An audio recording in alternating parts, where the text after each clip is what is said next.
Hoje nós vamos falar acerca do tema a ressurreição da filha de Jairo.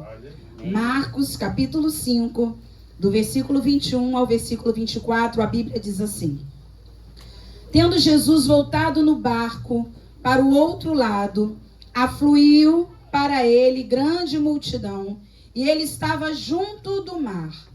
Eis que se chegou a ele um dos principais da sinagoga, chamado Jairo, e vendo-o, prostrou-se a seus pés, e insistentemente lhe suplicou: Minha filhinha está à morte. Vem, impõe as mãos sobre ela, para que seja salva e viverá. Versículo 24. Jesus foi com ele. Grande multidão o seguia, comprimindo. Amém? Vamos orar. Senhor Jesus, mais uma vez entramos em tua presença e neste momento para pedir que tu venhas falando conosco através da tua santa, bendita e gloriosa palavra. Renova as nossas forças, alegra o nosso coração, muda a nossa sorte, ressuscita a nossa menina, que nessa noite nós possamos ver as tuas mãos poderosas agindo em cada vida que está aqui e também aqueles que estão conosco através do Instagram, do YouTube, que o Senhor venha visitando, curando, libertando, em nome de Jesus. Amém e amém. Amém? Queridos, nós estamos numa sequência falando acerca dos milagres de Jesus. E os milagres de Jesus, eles são uma fonte de inspiração para a nossa fé. Não é verdade? Quando a gente abre a Bíblia e quando a gente lê os milagres que Jesus realizou, a nossa fé é aumentada, a nossa fé é levantada. É interessante que Jesus não age sempre da mesma forma. Ele não tem um rito, um padrão para agir. Cada milagre tem suas particularidades e propósitos. Cada milagre tem suas particularidades e propósitos. O milagre que você está esperando tem as suas particularidades e tem um propósito. Então não cria um padrão de como Deus age, porque Deus age na sua multiforme graça. Deus age da maneira que Ele quer, como convém, com o propósito que Ele queira atingir, Ele vai agir. Semana passada o pastor Luiz pregou aqui sobre Efatá, que se abram os ouvidos, que se desempeça a língua.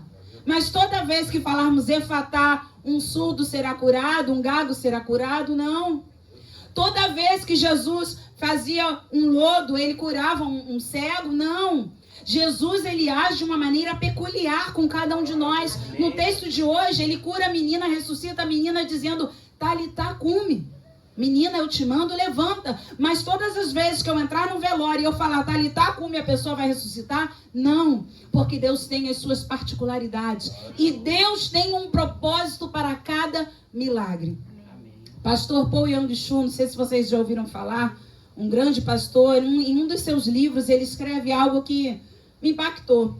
Certa vez, duas meninas estavam indo para a igreja e caiu uma grande tempestade, uma chuva, e elas não puderam ir à igreja de forma convencional, mas de repente um olhou para a outra e falou assim: Jesus não falou para Pedro andar sobre as águas?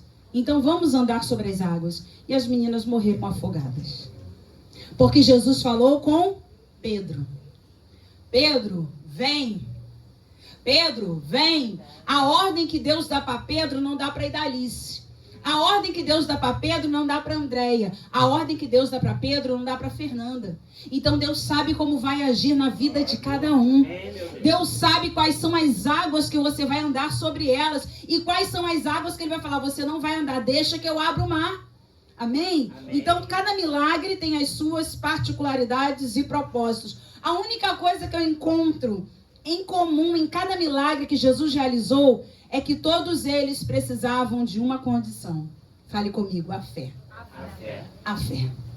Como Jesus vai fazer, meus irmãos? Eu não sei. Como Jesus vai agir? Eu não sei. O que eu sei é que Deus não tem um padrão para agir, Ele só precisa de fé. Como Deus vai salvar o teu esposo, como Deus vai salvar os teus filhos, como Deus vai salvar a tua esposa, eu não sei, mas eu sei que se você tiver fé, Ele vai salvar. Glória a Deus.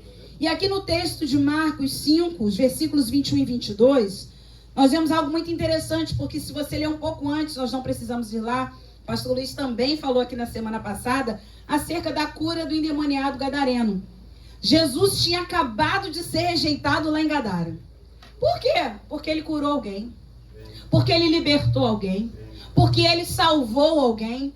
Então os gadarenos ou gerazenos falaram: sai daqui, nós não queremos você na nossa cidade. Nós não queremos você conosco. Porque você, além de libertar esse homem, os demônios foram todos para os porcos e os porcos se atiraram no precipício.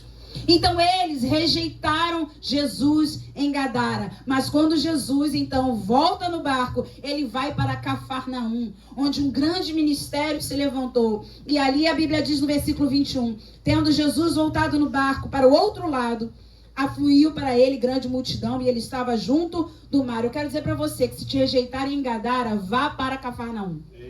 Não dá para ficar insistindo em lugares, em pessoas, em relacionamentos onde você é rejeitado.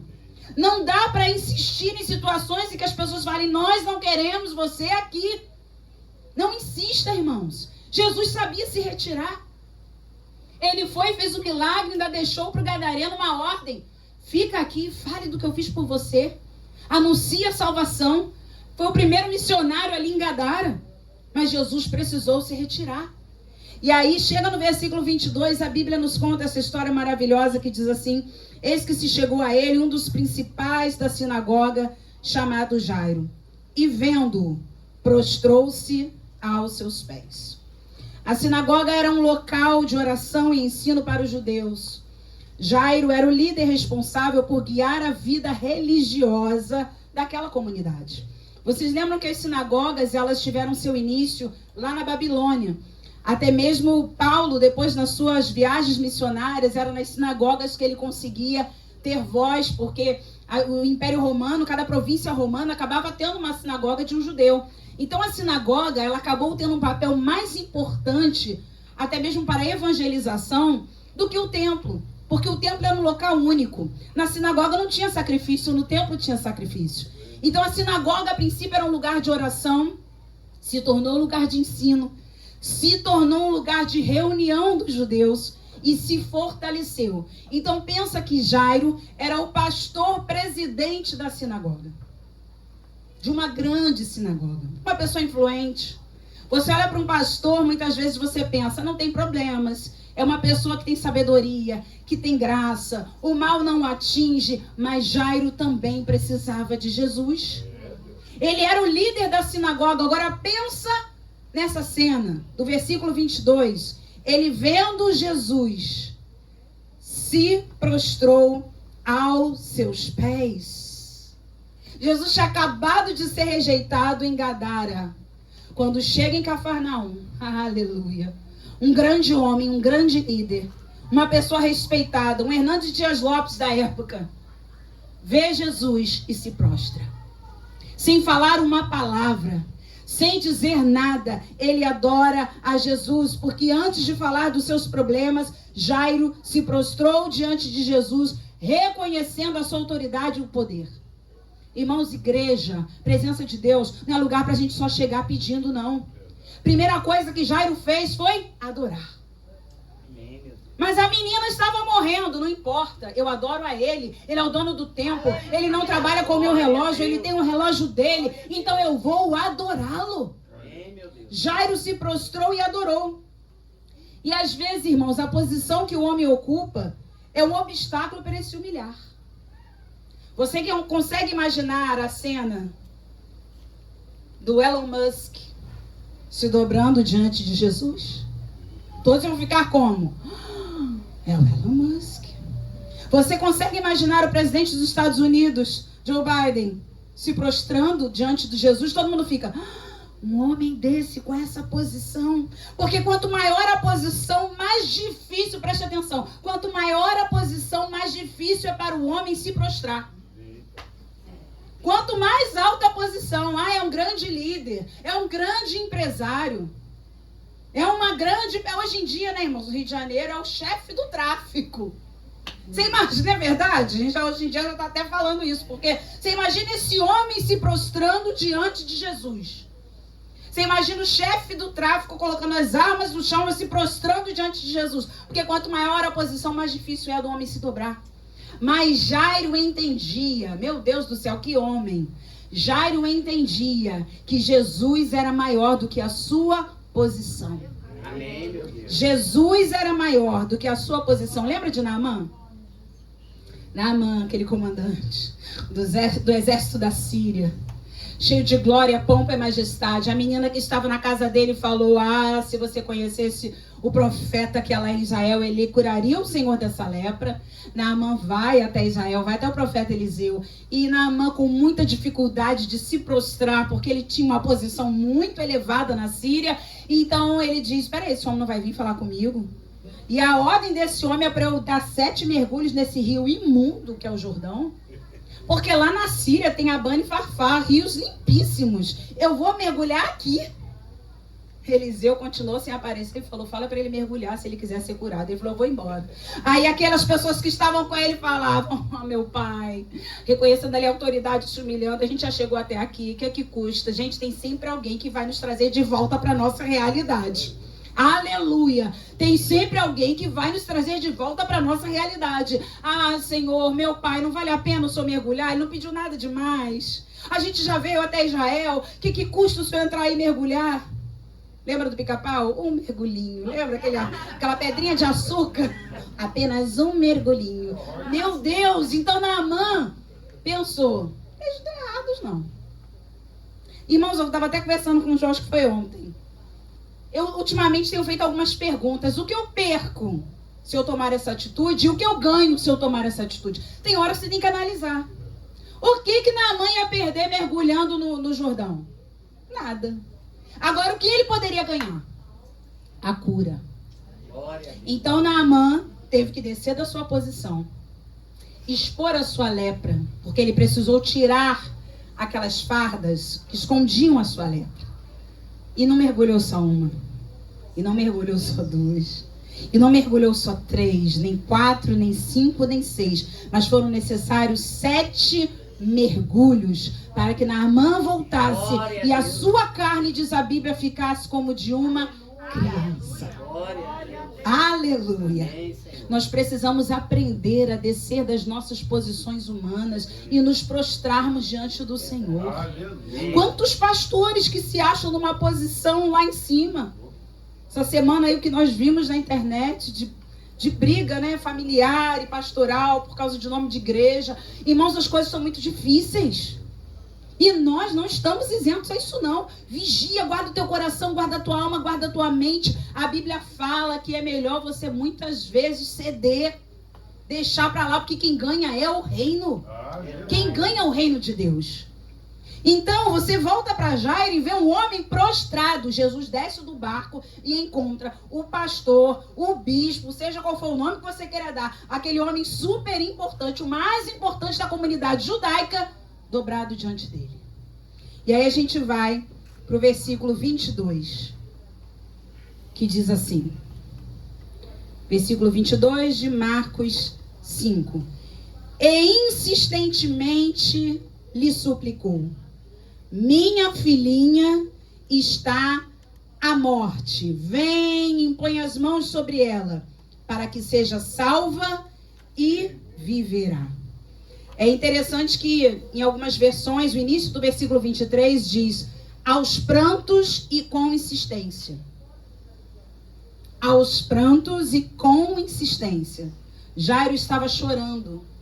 Jairo estava insistindo. Jairo estava clamando. Jairo estava suplicando, porque a situação era gravíssima. E tem situações que nós precisamos chorar, clamar, jejuar, porque a situação é gravíssima. E Jairo sabia disso.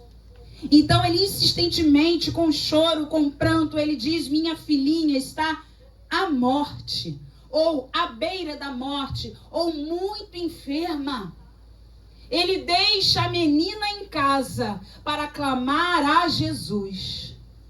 Talvez algumas pessoas tenham falado: meu Deus, Jairo está quase perdendo a filha e foi atrás dos religiosos. Meu Deus, a filha de Jairo está quase morrendo, a situação está terrível. E aí ele vai atrás daquele profeta que está andando aí dizendo que é Cristo. Quem sabe você veio para a igreja hoje e alguém falou: meu Deus, com todas as situações difíceis em casa, está indo para a igreja de novo. Não se preocupa com a menina. Qual foi a menina que você deixou em casa? Quem você deixou em casa ou que situação você deixou em casa que está quase à beira da morte, mas ainda não morreu? E é interessante que quando o Jairo vai até Jesus, ele adora, ele primeiro pede com insistência, ele chora, ele diz: minha filhinha está à morte, vem, impõe as mãos sobre ela para que seja salva, ou algumas versões, para que seja curada, e viverá. Jairo pediu ressurreição da menina? Não, a menina ainda não estava morta. Jairo pede a cura, porque Jairo acreditava no poder da imposição das mãos de Jesus. Jairo não tem dúvidas que se Jesus tocasse na menina, a menina ficaria curada. Irmãos, qual pai deixaria sua filha à beira da morte em casa para ir até Jesus, para clamar a Jesus, que ainda não tinha nem ressuscitado, mas ele acreditava, se ele colocar as mãos, ela fica curada. Amém. Que pai faria isso? Que mãe faria isso? Interessante que a mãe, geralmente, ela não sai do lado, né? Ela ficou ali. Mas Jairo foi.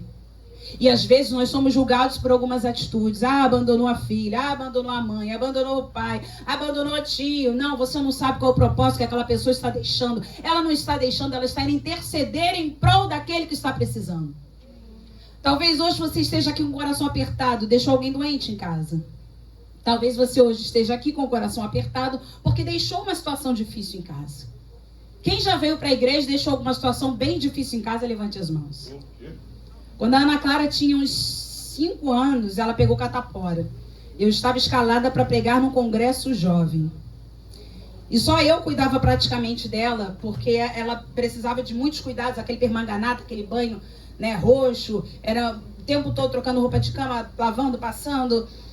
E o meu coração se apertou, porque eu ia deixá-la para pregar. Mas Deus é tão maravilhoso que eu cumpri a minha escala. Eu fui servir a igreja local. E o João ficou com a Ana naquele tempo.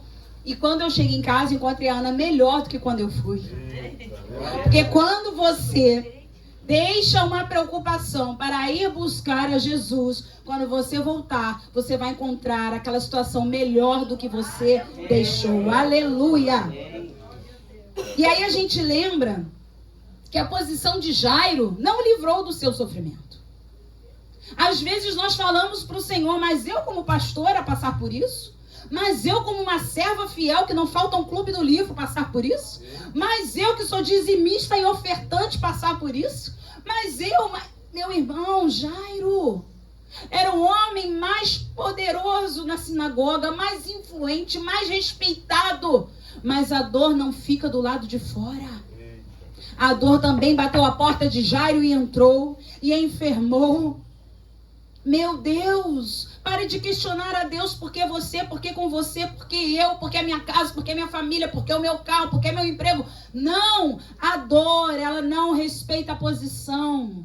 Enfermidade não respeita a posição. Dificuldade não respeita a posição social, financeira. Nós somos todos iguais e Deus nos trata de forma igual.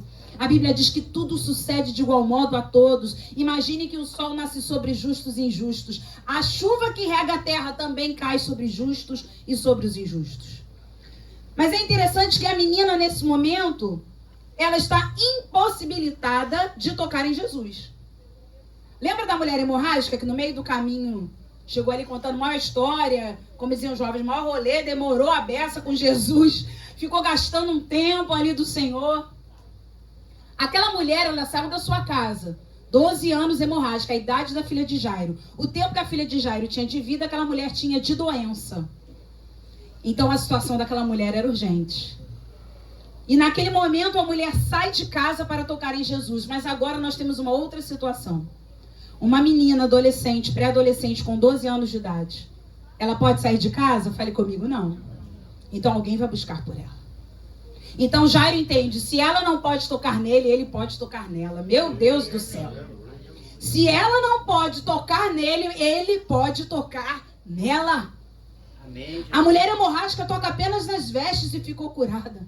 Jairo entende que se ele buscar Jesus e levar até a sua casa, a menina dele fica curada. Irmãos, não limite a maneira como Deus vai agir, porque Deus nos surpreende. Deus nos surpreende quando o homem pensa que acabou. Ele diz apenas começou. Lembra desse louvor da Bruna Carla? Deus sempre vai te surpreender. Pensa num milagre que você viveu recentemente e se ele aconteceu da forma que você imaginou. Geralmente não. A gente cria muitas expectativas, né? Eu acho que quando eu for ter meu carro, quem vai me dar é fulano. Eu acho que quando eu tiver minha casa, quem vai me abençoar vai ser ciclano. Eu acho que quando eu receber a minha cura, vai ser através daquele médico. Eu acho que quando eu for trabalhar, vai acontecer assim, irmãos. Eu quero dizer nessa noite, esquece todas as suas expectativas, porque o que Deus projetou é melhor e maior e perfeito. Aleluia! Aleluia! Aleluia! Volto a dizer que Jairo entende que a menina dele precisa do toque de Jesus. Deixa marcadinho em Marcos. Vamos dar um pulo lá em Atos capítulo 11, versículo 21. A igreja já instituída.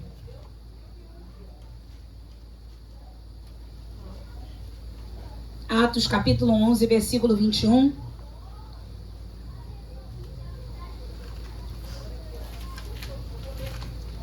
A igreja fazia milagres em nome do Senhor. E a imposição de mãos, irmãos, ela é bíblica. Creia na imposição de mãos, porque ela é bíblica. Atos 11, no versículo 21, a Bíblia diz assim: a mão do Senhor estava com eles, com quem? Com os discípulos que foram chamados de cristãos a primeira vez na Antioquia. E muitos, crendo, se converteram ao Senhor. Quem estava com eles? A mão do Senhor. Quem estava com eles? A mão do Senhor. A mesma mão que foi lá na casa de Jairo.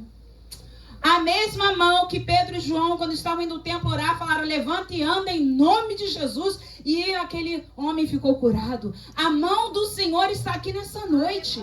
Aleluia, a mão dele está sobre nós. A mão dele nos salva. E é a mão do Senhor que estava com a igreja naquele tempo e fez com que muitos crendo se convertessem ao Senhor. É a mão dele, irmãos. Você não vai ver os discípulos, você não vai ver Pedro, você não vai ver Paulo, você não vai ver João, você vai ver a mão do Senhor. Por isso que a nossa fé não está na toalha, não está na flor, não está na rosa, não está no crucifixo, não está na madeira da cruz de Cristo, nas águas de Israel. A nossa esperança está na poderosa mão do Senhor, porque é ela que nos levanta, é ela que nos cura, é ela que nos toca, é ela que nos guia. Aleluia! Aleluia! Voltando para Marcos capítulo 5, no versículo 24. A Bíblia diz então: Jesus foi com ele. Grande multidão o seguia, comprimindo. Percebam que Jairo fez uma oração, chorando, suplicando, insistindo. Ele fez uma oração. Primeiro adorou, apresentou a sua situação, disse que a sua menina estava à beira da morte e que Jesus precisava impor as mãos sobre a menina. Jesus respondeu alguma coisa? Não. Mas Jesus foi com ele. Mas Jesus foi com ele. Jesus não precisa falar com você porque ele vai com você. Se ele não quiser falar nada nessa noite, eu quero te dizer, de uma forma direcional, se ele não te falar nada, eu quero te dizer que você já sai daqui com a presença dele. Jesus vai contigo, Jesus permanece contigo. Jesus não falou para Jairo: eu vou curar a menina. Jesus foi com Jairo e a presença dele nos basta. A presença dele é a certeza que o melhor vai acontecer. Aleluia! A presença dele é a certeza de que as coisas vão mudar, porque Jesus está com a gente. Jesus foi com Jairo naquela situação difícil para a casa dele. Porém, no meio do caminho, surge uma mulher hemorrágica. E a Bíblia fala no versículo 25, aconteceu que certa mulher que havia 12 anos vinha sofrendo de uma hemorragia e muito padecera, à mão de vários médicos, tendo despendido tudo quanto possuía, sem contudo nada aproveitar, antes pelo contrário, indo a pior, tendo ouvido a fama de Jesus, vindo por trás dele, por entre a multidão, tocou-lhe a veste. E no meio do caminho, quando Jesus ia para a casa de Jairo, aparece uma mulher com um problemaço. Um problema mais urgente do que o de Jairo.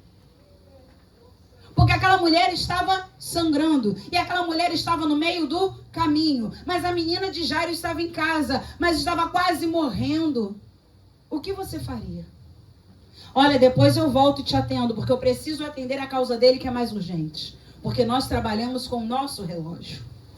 E para nós, a situação de Jairo era mais grave do que a mulher hemorrágica. Mas Jesus não olhou assim.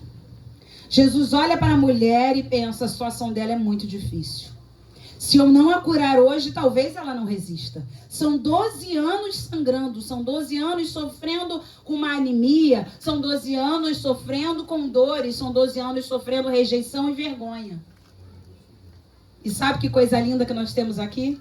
Tem cura para a mulher e tem ressurreição para a menina. Jesus é lindo, Jesus é maravilhoso. Tem cura para a mulher e tem ressurreição para aquela menina. Aleluia!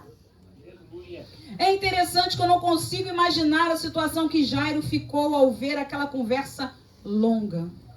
Porque, irmãos, se a Bíblia deixa do versículo 25 ao 34, você pode ter certeza que a conversa foi muito maior. A mulher entrou em detalhes, como toda boa mulher. Ela entrou em detalhes com Jesus. Eu gastei maior dinheirão com os médicos. Você não sabe. Sabe aquele doutor que trabalha na freguesia? Sabe quando a mulher começa a conversar? Que ele atende muito bem, mas que a consulta dele custa 10 mil reais. Então, mas eu tenho um amigo que conhece ele, que eu fui lá nele. E aí eu fui ele falou que... Irmãos, pelo amor de Deus, se a Bíblia gastou aqui quase 10 versículos para falar dela, encurtado, imagino que aquela mulher não gastou de tempo com Jesus. Porque a Bíblia diz que ela contou toda a história. O que Jairo ficou fazendo nesse momento? Ah, Senhor, crendo. Ah, Senhor. Você não vai ver Jairo murmurando. Você não vai ver Jairo falando da mulher que fala demais. Você não vai ver Jairo dizendo, ele é muito prepotente. Eu, como chefe da sinagoga, ele não me atende logo, mas ele vai atender uma mulher ainda por cima doente. Uma mulher que contamina os outros. Impura. Jairo não falou isso, porque senão estaria na Bíblia. Jairo aguardou. Mas, pastores, se ele chegasse em casa e o pior tivesse acontecido, Jesus estava com ele. Jesus estava com ele. Jesus foi com ele. Jesus estava com ele. Eu quero te dizer que Jesus vai contigo. Jesus está contigo. E você não precisa temer se o pior acontecer, porque ele continua com você. Vamos pular para o versículo 35. Falava ele ainda. Irmãos, a história ia continuar. Perceba que esse falava ele ainda é em relação a Jesus e a mulher hemorrágica. Ele fala para a mulher, filha, tua fé te salvou, vai-te em paz, fica livre do teu mal. Falava ele ainda quando chegaram alguns da casa do chefe. Alguns da onde? Da casa. Sabe quem mais vai te desmotivar? São os da sua própria casa. São as pessoas mais próximas. Você nunca vai casar. Você nunca vai conseguir um emprego. Você nunca. Esquece o mestre. Para de incomodar o mestre. Porque você já perdeu. Não foi alguém distante. Foi alguém da casa de Jairo. Observe que Jesus está liberando sobre a mulher uma palavra de vida e de salvação. Filha, tua fé te salvou. Vai-te em paz. Fica livre do teu mal. Irmãos, como tem gente sem noção. Misericórdia. Não respeitaram nem o que Jesus estava falando. Já estava mandando o zap no meio do culto de que Jesus estava pregando para dizer, fala para Jairo que ele não precisa mais ficar aí, a menina já morreu. Tem gente que tem prazer em dar notícia ruim. Eu tenho prazer em dar notícias boas. A igreja precisa ter prazer em dar boas notícias e não correr para anunciar coisas ruins. Em nome de Jesus, que pessoas sem noção são essas? Que Jesus está acabando de salvar uma mulher. Eles chegaram então da casa de Jairo falando, tua filha já morreu, porque ainda incomodas o mestre. Misericórdia, irmãos. Cadê o filtro dos crentes? Não é não? Os crentes estão tudo sem filtro. Naquela época já existia, hoje está pior. Hoje está pior. Porque hoje tem uma coisa chamada internet. E as pessoas por trás de um teclado, de celular, de computador, de tablet, elas se transformam em quem a gente não conhece nem imagina. Só vocês vão lá nos comentários ver o que as pessoas falam. Só eu, melhor dizendo. Eu sempre vou lá nos comentários. Tem uma notícia, a gente vai lá nos comentários ver se tem mais alguma informação, porque os melhores jornalistas estão nos comentários. E a gente vai lá ver, e a cada coisa as pessoas não têm dó, não têm piedade, as pessoas julgam, as pessoas têm prazer em mais notícias. E aí você percebe que Jairo não se incomodou em esperar Jesus atender a mulher hemorrágica.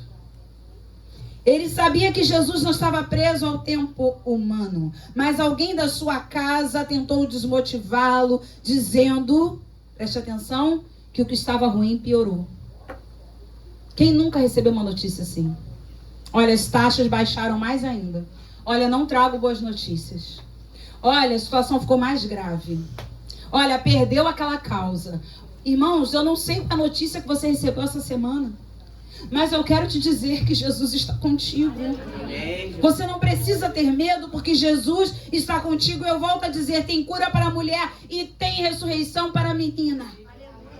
Tem cura para a mulher e tem ressurreição para a menina, porque o nosso Deus é onipotente. Todo o poder está com Ele. Aleluia. Jesus, Ele não se esgota, não. Eu já operei um milagre na vida da Graça, eu agora estou muito esgotado, vou poder operar milagre na vida da Vicentina, não. Espera um pouquinho, tá? Jesus não é assim, não, irmãos. Tem milagre para Graça, tem milagre para Vicentina, tem milagre para o Paulo, da Ariane, tem milagre para Kelly, porque Jesus tem um poder ilimitado. Ilimitado. Aleluia. Aleluia. A doença virou morte. E Jairo não poderia mais incomodar o mestre. Por quê? Porque eles estavam presos à cura, não à ressurreição. Então eles diziam, ele pode até curar, mas agora a menina já morreu, não adianta mais incomodar o mestre. Olha como é que o homem, o ser humano, ele é muito limitado.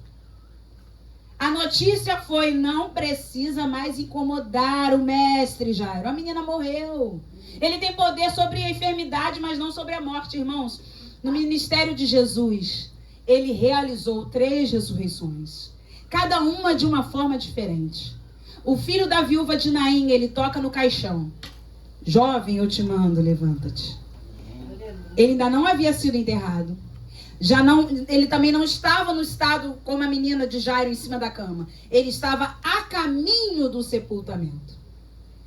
A segunda ressurreição, então, que Jesus faz, opera, é a filha de Jairo. A filha de Jairo, a menina está morta em casa. Ainda não tem velório, ainda não tem sepultamento, mas a menina está morta. E a ressurreição de Lázaro, já havia passado a morte em casa, já havia passado o velório, já havia passado o sepultamento, aliás, já havia passado 4 dias. E Jesus continua com o poder sobre a morte. Ele precisava ensinar aquele povo que o poder era dele. Porque os judeus acreditavam que durante 3 dias o espírito do homem ficava pairando sobre o corpo. E que ele poderia ainda voltar. Jesus, quando ressuscita Lázaro, ele mostra, já estou no 4º dia. Então não foi o espírito do homem que entrou de novo, fui eu que dei novamente a vida a Lázaro. Eu que ordenei ao espírito de Lázaro que entrasse novamente nele. Porque na filha de Jairo, ela tinha acabado de morrer. No filho da viúva de Naim, ele estava no cortejo, já havia sido velado, preparado, seria sepultada. Percebem? Uma cura, logo, uma ressurreição logo após a morte, uma ressurreição a caminho do sepultamento e uma ressurreição pós-sepultamento. Existe alguma coisa impossível para Deus? Aleluia. Existe alguma situação demasiadamente difícil para o nosso Deus? Pode ter acabado de morrer, pode estar no velório, pode ser sepultado, pode ter passado 4 dias. Jesus está conosco e Ele muda toda e qualquer situação. Amém. O versículo 36 diz assim: mas Jesus, sem acudir a tais palavras, disse ao chefe da sinagoga, vamos ler juntos? Não temas, crê somente. Jesus não acudiu àquelas palavras, ou seja, Jesus não deu atenção àquelas palavras. Jesus não levou em consideração aquelas palavras, porque Jesus não é motivado por palavras humanas. Jesus não é motivado por especialistas. Lembra da água transformada em vinho? Leva para o especialista ver. E vê se a água não é vinho. Jesus não está preocupado com o que o homem está falando, irmãos. Nós nos assustamos, nos preocupamos, ficamos até mesmo às vezes em pânico por aquilo que o homem fala. Mas a última palavra é de Jesus. A última palavra é de Deus. Deus tem feito grandes coisas em nosso meio. Paty, esse mês mesmo, vivenciou um milagre, que ela estava com um probleminha renal e os médicos falando que ela tinha ali uma pedrinha. Eu sei que o último exame que ela fez, o médico falou, se a pedra tinha, já foi. Porque não tem mais nada. E ela orando, pedindo a Deus milagre, até no encontro jovem, olha, eu quero cura, eu quero milagre, que o Senhor me visite. Irmãos, a última palavra é dele. Se ele diz que vai viver, vai viver. Se ele diz que vai salvar, ele vai salvar. Se ele diz que vai curar, ele vai curar. Não importa o tempo. Ainda que no meio do caminho atravesse uma mulher hemorrágica contando 1000 histórias, calma que Jesus está contigo. Amém. Jesus está contigo. Eu sei que tem hora que pessoas falam certas histórias, irmão, você fala, misericórdia, Senhor, quando eu vou conseguir sair daqui? Mas tenha paciência. Jesus está contigo. Jesus está com você. E Jesus vai com você. Na versão King James, o versículo 36, quando Jesus não acude, não aceita, vamos dizer assim, não recebe as palavras, ele fala para o chefe da sinagoga, não temas crer somente. A versão King James diz, continue acreditando. Você pode, não sou muito fã, mas vou fazer só hoje. Será que você pode olhar para essa pessoa e dizer para ela, continue acreditando? Isso é um escape que os pregadores usam. Você que não sabe, o momento que o pregador falar isso é para ele correr, beber água, ajeitar o cabelo, ver alguma coisa. Então tem pregador que viciou nisso, é o tempo todo, fala pro teu irmão, fala pro seu irmão, e a igreja fica, meu Deus, não estamos aguentando mais. Mas agora eu preciso falar isso para vocês. Continuem acreditando.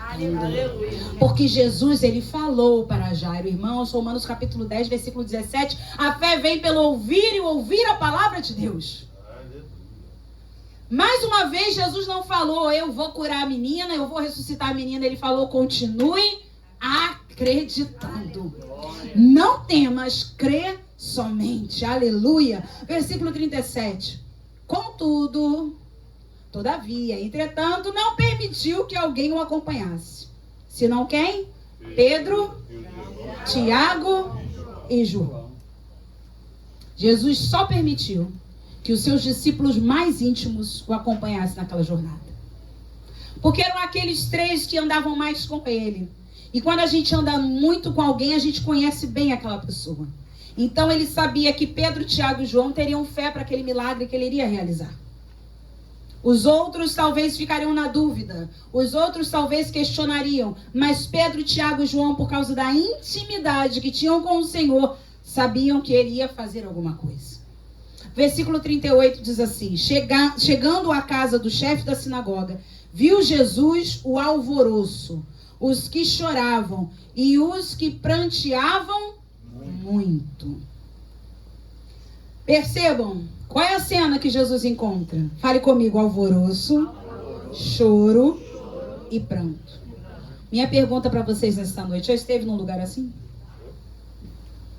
Já esteve num lugar que é só alvoroço, choro, pranto, confusão? E você fala, meu Deus, a primeira coisa que você pensa, primeiro, o que é que eu estou fazendo aqui? E ninguém gosta de ficar num lugar assim. Alvoroço, choro e pranto. São reações de quem perdeu a esperança e chegou ao fim da linha. Você já foi numa casa onde havia luto? Já foi na casa de alguém que acabou de perder um ente querido? Quando a pessoa tem Jesus, você percebe um consolo, mas quando a pessoa não tem Jesus, é uma gritaria, um desespero, tem desmaio, tem um descontrole emocional, porque não tem mais esperança. Na casa de Jairo estava assim, mas Jairo não estava assim. Jairo estava com Jesus. O alvoroço, o choro e o pranto era para quem não foi buscar a Jesus. Mas quem foi buscar a Jesus tinha paz, tranquilidade e segurança, porque sabia que ele ia fazer alguma coisa. Amém. Meu Deus do céu, irmãos, que homem foi Jairo? Que homem foi Jairo? Ele não se importou que viram ele chorando. Ai, Jesus, pelo amor de Deus, me socorre. Porque as pessoas ficam assim, gente, pastora também chora. Gente, pastor João está pedindo oração. Gente, pastor Luiz, ó, foi lá na frente, já fez assim. Irmãos, o que seria de nós se não fosse o Senhor? Meu Deus. Não coloque a sua fé em posição humana, não. Nós precisamos tanto quanto vocês. Jairo não estava nem aí para o que estavam pensando dele. Você não vai ver a Bíblia relatando que Jairo estava preocupado, porque aqueles da sinagoga olhavam para Jairo e pensavam, olha, ele correndo atrás do mestre, do profeta. Não, não, não. Jairo pensou, a minha menina é mais importante que a opinião humana. O meu milagre é mais urgente do que o que eles pensam de mim.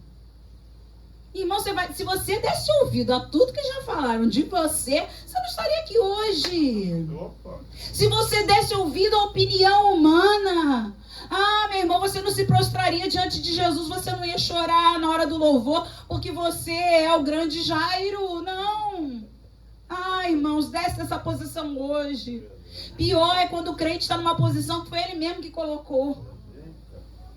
Jairo tinha uma posição influente que os homens colocaram, mas tem crente que está numa posição que ele que se estabeleceu ali. Eu me dobrar, eu recebi imposição de mãos, eu não preciso, quase divindade, eu não preciso. Eu não vou me humilhar a esse ponto. Deus, se quiser, me visita. E os homens têm desculpa para tudo. Deus, se quiser, me visita. Ele usa quem ele quer. Até na minha casa eu sou curado. Irmãos, isso é balela. Isso é conversa de quem não quer se humilhar. Isso é conversa de quem acha que a posição é mais alta que a sujeição e a submissão a Deus.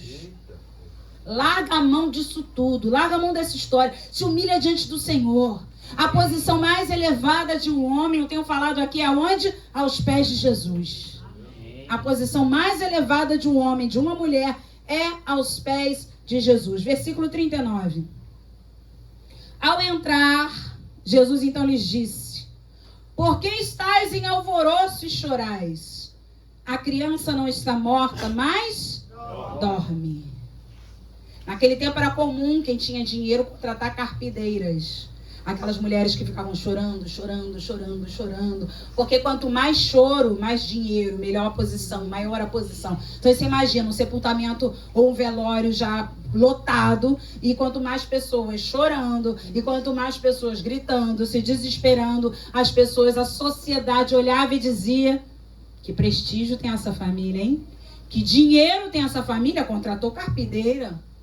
Aqui a gente nem precisaria contratar, irmãos, que o pastor Luiz faria isso tranquilamente. Com todo respeito, meu pastor, mas ele iria... meu pai!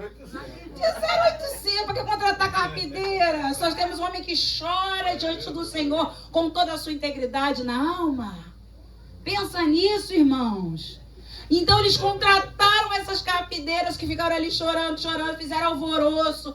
Aquele monte de gente, aquele desespero, como eu falei, era choro, era pranto, era alvoroço, um clima horrível. Jesus entra, Jesus é demais, né? Jesus entra e fala: por que estás em alvoroço e chorais? É tipo assim, você não tá louco? Você está ignorando o que está acontecendo? Você não está percebendo que a situação é com o Jairo, o grande, Jairo, o pastor, Jairo, o bispo, Jairo, o dono da sinagoga, quase falando assim. O senhor não está vendo? O senhor está perguntando por que a gente está chorando? Por que a gente está em alvoroço? Jesus entra na calmaria dele. Como ele está entrando aqui hoje na minha e na tua vida. Como ele está entrando hoje na nossa alma. Fecha os teus olhos nesse momento. Jesus está perguntando para mim e para você: por que estás em alvoroço e chorais?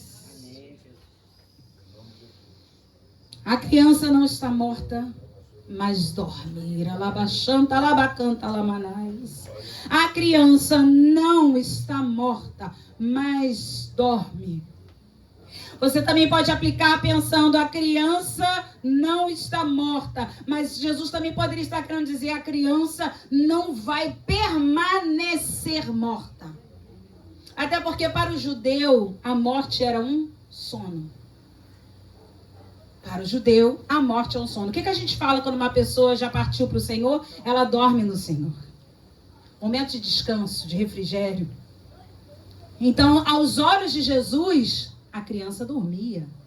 A tua situação aí pode ser a mais periclitante, mas eu quero te dizer que Jesus olha e diz, está só dormindo. Mas Jesus não tem batimento cardíaco, está só dormindo. Mas Jesus não está nem respirando, está sem pulsação, está só dormindo. Mas Jesus, o médico falou que já entrou a falência múltipla de órgãos, mas está só dormindo. Mas Jesus, agora a situação complicou mais do que o senhor pode imaginar, porque a empresa foi decretada a falência. Está só dormindo, aleluia. Está só dormindo, aleluia. Glória a Deus. A pergunta de Jesus, irmãos, me levou a pensar em algo muito interessante. Quando ele pergunta, por que estás em alvoroço e choras? Ele estava perguntando o seguinte, por que vocês estão reagindo de forma desproporcional ao que está acontecendo? Irmãos, a gente é tão desproporcional, porque a gente é tão emocional. A gente reage de forma, às vezes, tão desnecessária. A situação é desse tamanho. E a gente reage como? Desse tamanho. É só, eu vou pegar agora um pouquinho. É só uma toalha molhada em cima da cama. É só isso. A gente reage como? Essa toalha molhada em cima da cama. Não é verdade? Nós estamos muito desproporcionais. O ser humano está muito desproporcional. É uma pisada de pé, a pessoa ainda fala, me desculpe, foi sem querer. Só tem que prestar mais atenção, esse celular na mão, que fica distraído. Ninguém está perdoando mais ninguém deixa passar nada em branco. No trânsito é uma loucura. É uma buzinada que a pessoa baixa o vidro e começa a discutir, falar. Nós estamos desproporcionais. E Jesus nessa noite está aqui falando, por que vocês estão com tanto alvoroço? Quantas notícias de quase morte você já recebeu e tu está vivo até hoje? Me diz quanto. Não, pensa aí. Já foi operado 1, 2, 3 vezes, já levou tiro. Irmãos, eu conheço de tudo. Conheço gente que já levou tiro, já foi dado como morto, está vivo. Lembra de Elias? Entrou em depressão porque Jezabel ia matar ele. Elias nunca morreu, até hoje. Elias foi levado aos céus, foi arrebatado. Os seus maiores medos não vão se cumprir. O maior medo de Jairo era sua filha morrer. O maior medo de Jairo era enquanto ele ia até Jesus, a menina morrer. Mas Jairo pensou, eu vou me arriscar pela fé. Porque se eu conquistar o milagre, eu vou conquistar a minha filha de volta. Irmãos, pensa nisso, para de reagir de forma proporcional. Se não tem padrão para você na cantina hoje, por que tu não olhou o grupo? Mas se não olhou o grupo, então glória a Deus, semana que vem tu compra. Misericórdia, não dá pra gente ficar reagindo por tudo. Não, irmãos. Não dá pra ter reações absurdas por causa de uma coisa desse tamanho. A gente vai no médico, o médico diz, é isso, é aquilo, é esse remédio, né, Pátia? Eu também passei por isso esse ano. E você fala, meu Deus, eu fui fazer uma ultra abdominal, pra quem não sabe, uma ultra abdominal é onde? No abdômen. E no meu exame deu aumento de líquido no pericárdio. Eu falei, meu pai, o negócio deve estar muito sério, porque está dando para vir água no meu coração, pela minha barriga. Eu fiquei, irmãos, com as carpideiras. Eu falei, Jesus, tem misericórdia de mim, Senhor. Eu não quero morrer agora não, Jesus. Que a gente fica, volta Jesus, Maranata, Jesus me leva, Jesus, mas quando a coisa aperta, a gente fala, não quero não. Meu Deus, eu falei, Senhor, pelo amor de Deus. O João foi me buscar, tá tudo bem? Eu falei... Só deu uma água no meu coração. Água no coração. Outro também, igual a mim. Água no coração, dirigindo. Pelo amor de Deus. Aí vamos pegar na Clara na faculdade. Oi, minha filha, você tá bem? Você veio tão bonita pra faculdade. Aí ela, gente, tá tudo bem? Aquele silêncio, a gente não fica quieto, a gente fala o tempo todo. Ou a gente tá cantando, ou a gente tá rindo, a gente tá sempre fazendo... Na Clara tem um amigo que uma vez veio aqui e falou, se um dia eu tiver depressão, deixa eu ficar na sua casa, porque vocês são muito engraçados. E aí Ana Clara, gente, mas vocês estão tão quietos, tá tudo bem? Aí eu fiquei quieta. Aí ela falou assim, mãe, como é que foi o exame? Aí eu entreguei pra ela. Olha aqui, o que tá acontecendo, Ana? Aí ela olhou, falou, mãe, que isso? Mas enquanto isso eu já estava no Dr. Google, porque eu também já tinha no Dr. Google. E ela viu que tinha algumas circunstâncias que poderiam aumentar esse líquido em volta do coração.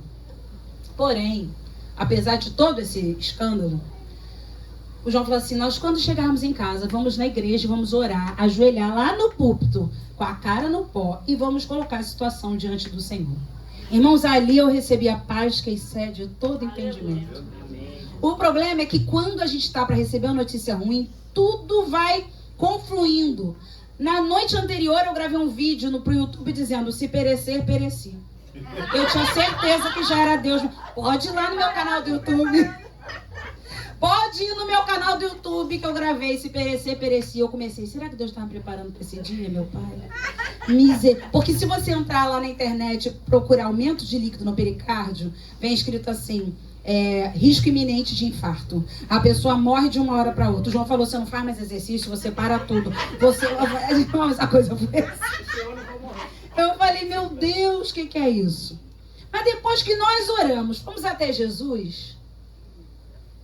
Eu falei, quer saber, vou marcar todos os exames que eu tiver que fazer, vou marcar uma cardiologista, claro, mas vou tocar minha vida, porque eu não vou morrer antes do tempo. Irmão, mas foi uma calma, uma paz, que até o dia de eu ir na cardiologista, eu nem olhava mais na internet.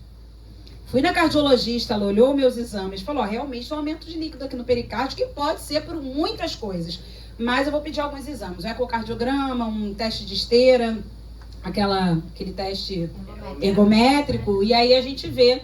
Mas olha, eu não acho que você está sentindo dor no braço esquerdo. Claro que depois que a gente faz um exame, a gente sente tudo.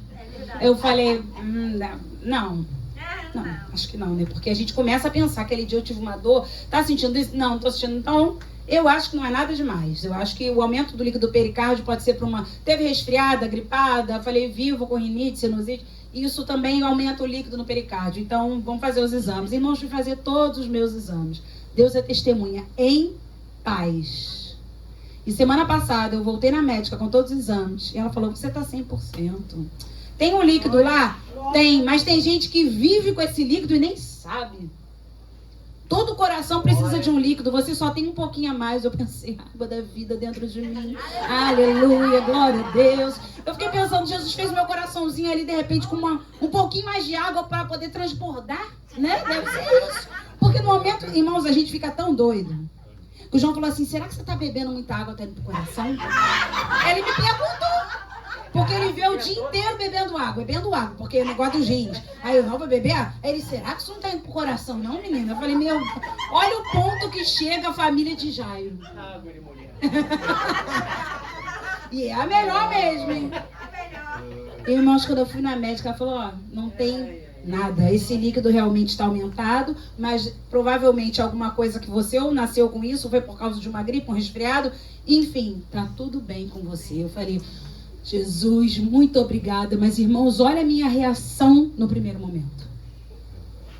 E detalhe, as coisas acontecem de uma forma... Além de eu ter acabado de fazer um vídeo sobre se perecer, pereci, a Ana estava comigo aguardando a primeira consulta na cardiologista. E simplesmente, quando eu abri assim o Instagram, no pleno news, estava assim, infarto é a maior causa de morte entre os brasileiros. Eu falei, meu Deus, é o Senhor falando de novo. Eu falei, meu pai, só me fala, se o Senhor já está me preparando para esse dia. Irmãos, olha, até Jesus curar a menina, tem muita carpideira. Até Jesus curar a sua menina, tem muita gente que vai chegar e vai falar muita coisa para te assombrar. Eu não esqueço, uma vez eu fiz um exame também, e foi uma mamografia, foi uma ultrassom das mamas, isso já tem mais de 10 anos. A menina que fez o exame, a médica que fez o exame falou assim, você tem sentido alguma coisa? Eu falei, não. Nossa, quem faz o exame não deve nem falar nada, porém, ela ali usada pelo inimigo, falou tudo que podia e que não podia. Nossa, você está com muitos cistos. Eu falei, sério? Gente, eu fiz meu exame ano passado, não deu nada. Sabe o que ela falou pra mim? É assim mesmo, um dia a gente não tem nada, no outro a gente tem tudo. Irmãos, eu chorei da barra até o pichincha. Falei, tenho certeza que a coisa é grave. Ela você vai ter que refazer esses exames. Irmãos, isso tem mais de 10 anos. Mais uma vez eu fiquei igual as carpideiras de Jairo. Ai, meu Deus, vou eu morrer de novo. Irmãos, tô igual a Elias. Tô achando que eu vou morrer toda hora. Eu falei, Jesus, tem misericórdia. Eu corri na minha médica, levei os exames pra ela. E ela falou, tudo bem, volta ano que vem. Eu falei, não, volta ano que vem não. A senhora não viu aqui, olha aqui, ó, um monte de cisto. A médica falou pra mim isso. Ela olhou, falou, deixa eu ver o CRM da médica. Novata. Pelo CRM elas sabem, né? Acabou de se formar, não era nem para ter falado isso para você. Que período do mês você estava? Estava no meio do ciclo, no final? É isso, se isto assim aparece e desaparece, pode ir para casa, Fernando.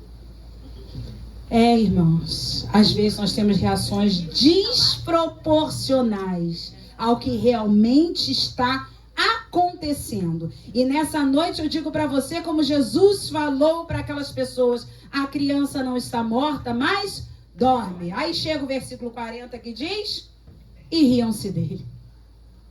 Peraí, não estavam chorando? Vocês percebem que o mesmo grupo que estava chorando começou a rir? Cuidado com quem você anda. Tem gente que está do teu lado chorando, Manuel. Água no coração, meu pai, infarto na certa. Aí a pessoa diz, vou ficar curada, a pessoa ri. Ficar com isso aí não tem cura. Essa doença não tem cura. Esse casamento não tem jeito. Essa empresa já está falida.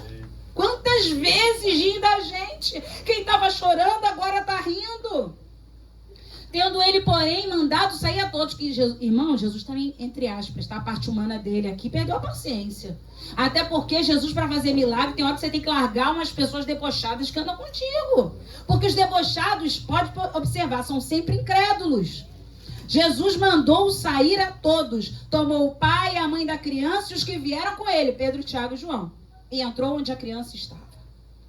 Jesus falou, só vai ver o milagre quem está interessado nele, quem crê nele, quem está rindo. Quem antes estava chorando e agora está debochando, não vai ficar aqui não. Eu quero dizer para você nessa noite, incrédulos são debochados. Quem estava chorando falsamente, agora está rindo diabolicamente. Porque, irmãos, tem gente que é debochar. Essa médica, nesse dia, ela foi essa de 10 anos atrás. Tem a gente, exatamente, usada. É assim mesmo. Um dia a gente não tem nada, no outro a gente tem tudo. Parece o próprio Satanás falando. Vocês já ouviram palavras assim? Misericórdia. Vocês lembram de Sara? Não, perdão, não precisa abrir. Eita, engasguei. Gênesis 18:12. Sara riu quando soube que ia ser mãe. Antes disso, qual foi a atitude de Sara? Incrédula. Todo incrédulo é debochado. Detalhe, ela ouviu do próprio Senhor e começou a rir da promessa divina. Ela riu quando soube pelo Senhor que ia ser mãe. E eu quero te dizer que os incrédulos e debochados precisam sair da cena do seu milagre.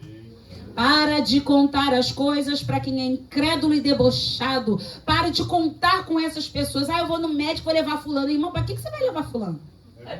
A minha pergunta é essa. Eu vou fazer uma visita e vou levar fulano. Não, às vezes é melhor andar sozinho. Vai sozinho, mas vai com Jesus. Faz que nem Jairo. Eu vou sozinho, mas eu tô com Jesus. Porque tem gente que vai tentar te embarrear. Começaram a rir. Jesus mandou sair todo mundo. Não vai ficar aqui para ver o que a gente vai ver. Aleluia. Versículo 41. Tomando-a pela mão, disse, Talitá cumi, que quer dizer menina, eu te mando, levanta-te. Jesus aqui falou em aramaico como Efatá. Como Eli lama sabactani, que era a língua materna dele. O aramaico foi outra língua que surgiu lá na Babilônia. Engraçado, né? A Babilônia tem hora que traz os negócios pra gente. O cativeiro nos aperta, mas não nos mata. Assim como a sinagoga surgiu na Babilônia, o aramaico também surgiu na Babilônia. Por quê? Porque eles até então falavam hebraico. Foram para a Babilônia, a língua deles começou a mudar. Então eles começaram a falar um hebraico misturado. E o hebraico só era utilizado para orações, para leitura da Torá. E eles falavam mais, então começaram ali, surgiu a falar, os hebreus a falarem o aramaico. Então a língua materna de Jesus era o aramaico. E é interessante que quando Jesus vai fazer alguns milagres na Bíblia, ele fala em aramaico. Uma língua que ele entende. A língua que Jesus fala, às vezes só ele vai entender. Imagina no meio dos romanos, Jesus Talitá cumi. No meio dos romanos, Efatá. Oh, meu Deus, no meio dos gregos, Eli lama sabactani. Ninguém entende, mas ele sabe o que está falando, ele sabe o que está fazendo. Jesus fala, Talita cumi, que quer dizer, menina, eu te mando, levanta-te. Filhinha, eu te ordeno, levanta-te. Aleluia. Aleluia. Oh, Jesus, nessa noite o Senhor está aqui falando, filhinha, filhinho, eu te mando, levanta-te. Versículo 42. Imediatamente. Vamos ler juntos? Imediatamente. Mais uma vez. Imediatamente. Então receba essa palavra, Talita cumi. Menina, eu te mando, levanta-te. Imediatamente a menina se levantou e pôs-se a andar, pois tinha 12 anos. Então ficaram todos sobremaneira admirados. Quando Jesus fala, o milagre acontece. A Bíblia fala no Salmo 29, versículo 14, a voz do Senhor é poderosa. A voz do Senhor é majestosa. Troveja o Deus da glória. Aleluia. Aleluia. A voz do Senhor prova para os incrédulos que o milagre é completo. Versículo 43. Aleluia. Versículo 43 diz assim: mas Jesus ordenou-lhes expressamente que ninguém o soubesse e mandou que dessem de comer à menina. Eu quero finalizar dizendo uma coisa para vocês nessa noite. O milagre é com Jesus, mas a manutenção do milagre é com você. Ele fala, dê de comer à menina. Ele a ressuscitou, mas eles precisavam manter aquela menina. Jesus tem um milagre para a tua vida, mas você e eu precisamos aprender a fazer a manutenção do milagre. Dar de comer a nossa menina, aumentar a nossa fé, cuidar da nossa menina, instruir a nossa menina, porque milagre é com Jesus, mas manutenção do milagre é contigo. Se você pede a Deus uma porta de emprego, Ele abre, e você depois não faz a manutenção dessa porta para se manter aberta, você vai dizer que é o diabo? Você chega tarde, sai cedo, falta, não respeita o chefe, arruma que zumba com todo mundo e diz o diabo se levantou. Não, você não fez a manutenção do milagre. Você pede um marido ou você pede uma esposa, ou você pede filhos, a criança nasce, você diz, meu Deus, eu não consigo dormir, que perturbação. Peraí, você queria tanto milagre, não quer fazer a manutenção do milagre? Pense nisso nessa noite, dê de comer essa sua menina. Jesus então faz o milagre e nós precisamos manter esse milagre de pé. Amém? Vamos ficar de pé, vamos orar ao Senhor.